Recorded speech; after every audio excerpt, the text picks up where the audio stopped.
I'm really looking forward to this course.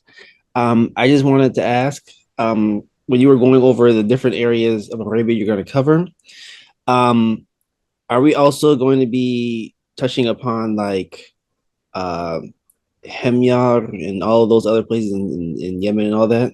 Absolutely, absolutely, absolutely. Because that's actually one of the most culturally rich regions in Arabia, and also the identity of these people, because that's also a very controversial topic, right?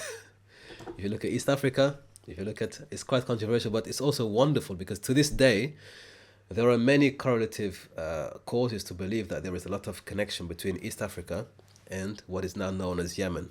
The correlation there and the history, the shared history, the exchange as well, cultural exchange, is very, very, very strong, very compelling, and very fascinating stuff. So, absolutely, we're going to explore a lot of that. And the southern region of Arabia, actually, I would say, has had the most civilization compared to the north. In the north, we have Nabatea, we have the Dan certain region, but the south, various civilizations. And the Quran talks about those more than the ones in the north. And the tribes who come out of Yemen settle in Medina and in Mecca. So there's a lot of history there. We will definitely, definitely spend a lot of time in the southern region, definitely, because it is really fascinating stuff. And fortunately for us, there is a lot of archaeological findings right now with statues and with scripts, the Musnad scripts. So it is really well furnished, and we can spend a lot of time exploring that. The Quran, as I said before, mentions that region a lot of times. Yeah, even the story of the first of all, the story of the elephants. They come from southern Yemen, right, and they go up towards Mecca. Also, the ditch, the people of the ditch, Najran, that was also southern Yemen, southern Arabia, sorry. So we will spend a lot of time there, inshallah. Very interesting region and people. Speaking of Himyar tribes, there's a theory from Ibn Khaldun, I believe, that this tribe migrated to North Africa way back. He And disproves it. I He think disproves that it. the Sanhaja Berber tribe claims descendant from, I guess, a massive tribe all in north, the Sanhaja. No, he disproves it. He disproves it. He cites it. He cites it. Yeah, it's there. It is there. Even to this very day, for example, the Al-Idrisi, his map, Al-Idrisi, yeah, which he did for Roger of Sicily. The people of Somalia are known as Berbers. They're known as Berbers. I think there's a port Berbera in somewhere in Somalia, but they're known as Berbers, right? And Ibn Khaldun is trying to say, actually, no, they are not Berbers. And actually, in history, believe it or not, there are many instances where they are confused between the Berbers of North Africa and the Somali people. Yeah. So when you say Al-Barbari, now you have to say to yourself, is it from North Africa or East Africa? And him being somebody who actually is an Arab, Ibn Khaldun, and had close affinity with the Berbers in North Africa, has to disprove that theory that they came from Yemen, went through that region of East Africa, and it went to North Africa. But it is there. It is a theory, and it has a lot of interesting insights. Absolutely. Because many of the Arabs in North Africa, they use this theory a lot. Yeah, from Himyar, from Yemen, and they try to draw the connections. Well, the Himyaric kings, 𝗃𝙂, and the Quran even mentions them. Yes. No, that is somebody else. That's somebody else. That's somebody else. I think you're talking about he was a Greek or Roman from North Africa. It's different, and that came later, way later. But the kings in Yemen, they were known as 𝗃𝙂 or Caribou at that time. They did travel up north, and this has been documented. Even in Medina, it is said that the king of Yemen went to Medina to conquer because he went against the Jewish tribes, again, the Jewish people in North Arabia who settled then in Yathrib, and those who came from Yemen. The king went to Yemen. We'll get into the details, quite fascinating, but he went there to Medina. He became Jewish there because the tribes converted him to Judaism. And on his way back, he was told that this Mecca is somewhere where something will happen, and he essentially he furnished the Kaaba with kiswa, the curtains or the covering, the first person to do it. So, I mean, there's a lot of history there. They did travel. It's not beyond reason that potentially he did travel to North Africa and somehow they reached North Africa. But the problem is, the inhabitants of North Africa, the Berber is not actually a good term to use. It should be, what's the... 𝗲𝗲𝗲𝗲, yes. They have an ancient history anyway there. So they are distinct from the people of Southern Arabia. They're distinct. They do. And for most statistics, they still are the majority in Morocco and Algeria, from what I know. Without doubt, yeah, without doubt. I mean, that's another issue of Arabization. But they are indigenous to the region, have a long history. When the Muslims come, the Umayyads come, they're already there. Then they had a distinct history, distinct culture already there. So it's a loosely tied narrative.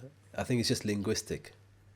Berbers here, Berbers there, but it's interesting because a lot of people speak the dialects, but they wear they cook the tagine, they have the Berber traditions, but they have this Arab, the language. So it's Arabized. Yeah, Arabized. Even the Egyptians, strangely enough, there is, I mean, we will discuss all of this when we come to who is an Arab, what's an Arab. Fascinating topic. The Egyptian Arabs are not considered Arabs. According to some Arabs scholars, they are not Arabs. The Egyptians, and Egypt is not Arab, according to them. But politically speaking, it's the most populous Arab nation on earth. But according to some of the Arab scholars, in terms of who is an Arab, they don't consider the Egyptians and Egypt as Arab. And they have their reasons as to why.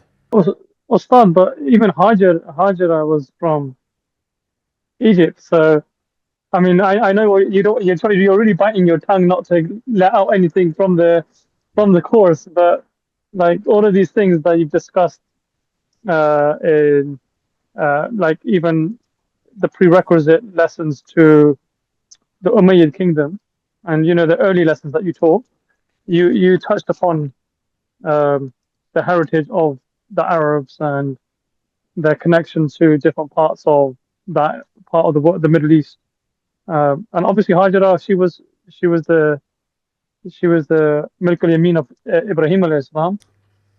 She was a princess from Egypt. How dare you say that, Akhi? Yeah, I mean, and even with Tubba, you're really biting your tongue not to let anything out. But there is a lot. I mean, it's fascinating. I think once we get to that point, a lot of things make sense. And also keep in mind the 12 tribes of Arabia, the 12 tribes of Ismail. Their connection with the 12 tribes of Israel as well. The connection is also very fascinating. It's still there. Between Egypt and Mecca, there's a lot of correlative, really amazing stuff. But again, we'll look into the Bible, the Quran, and just amazing stuff. Sister Amina. Going back to what the brother Sufyan was saying about North Africa and what you were saying about Arabization, I feel like we have an issue in East Africa, especially the Horn of Africa, where people are not allowed to discuss at any point in time anyone who has any Arab ancestry. If you mention it, even if it's like your family and it's not some sort of myth or legend, if it's like established, you are immediately seen as some sort of traitor. Like, how dare you? That's nonsense. Are you denying your identity now? Like, it's very tumultuous. Like, you cannot escape a very rigid history that's been put, which is why this course for me is especially fascinating. You cannot step outside a particular boundary in East Africa, like the Horn of Africa, Somalia to be specific. You just can't. And it's interesting because that region, that entire passageway, if you look at the story of, again, that's why the Old Testament is important here as a historical reference document. You don't have to accept it, you don't have to reject it, but it's still there. It's amazing, honestly. I'm just always fascinated. For example, the story of Musa, Sayyidina Musa, he left Egypt and went to Ethiopia. And he marries the queen of Ethiopia. Did you know that, by the way? He had an Ethiopian wife, Zephora, an Ethiopian wife. I mean, I named my niece Sephora after Musa alayhi salam's wife. I I didn't know her. I didn't know that it was an Ethiopian, but I always thought it was like 𝗲𝗄𝗧 daughter, because obviously the Quranic narrative talks about Madian and 𝗲𝗄𝗧 being the prophet of Madian, and so Even um, even that that, connect, that yeah. even that connection there. I mean, let's delve into it, inshallah. We have to delve into it. But he spent time in Ethiopia, and that's why some of the earliest Jewish people were black. And in Ethiopia, to this day, the most Orthodox Jews, when it comes to heritage, come from Ethiopia. It makes sense. Okay, they have the longest history when it comes to Judaism is in East Africa. There's a lot of history that's not just being kept away, right? But it's there. It's in the Bible. It's in the Quran. If you unravel it, really amazing stuff. Honestly, amazing stuff. And Sayyidina Musa, as we know, described by Muhammad sallallahu alaihi wasallam as how a tall, thin, brown man. Right? Amazing stuff. So again, we'll look at all these references because that region is very rich. It's really rich. Southern region of Arabia and Africa, very rich, very connected. Even Sayyidina Sulaiman, Bilqis, that's a debate that's still going on. Was she from Yemen or was she from East Africa? Was she from Yemen, East Africa? Which one of these? Is there even a distinction between the two places? But she was from that southern region. The distinction now is, was she from Ethiopia or from Yemen? But we know, historically speaking, at some points in history, the rulers of Ethiopia also ruled Yemen. It was one territory ruled by the people of East Africa. So that cultural exchange and impact is really important, that we explore it, we kind of understand it, and also the relation to the Arabs. How are the Arabs affected by that? How is their culture affected by that? Who is an Arab?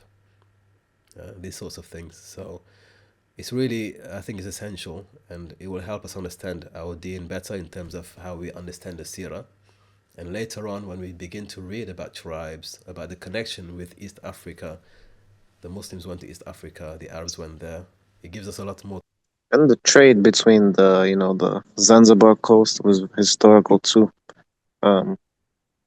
With the spice trade, the Yes, what Arabs was and all there? their spice trades in East Africa, Indonesia. When the baby Jesus is born, right? Who spots him? Who comes to see him?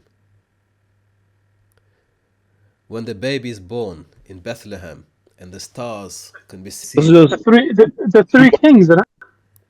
Yeah, the three kings. One of them came from where?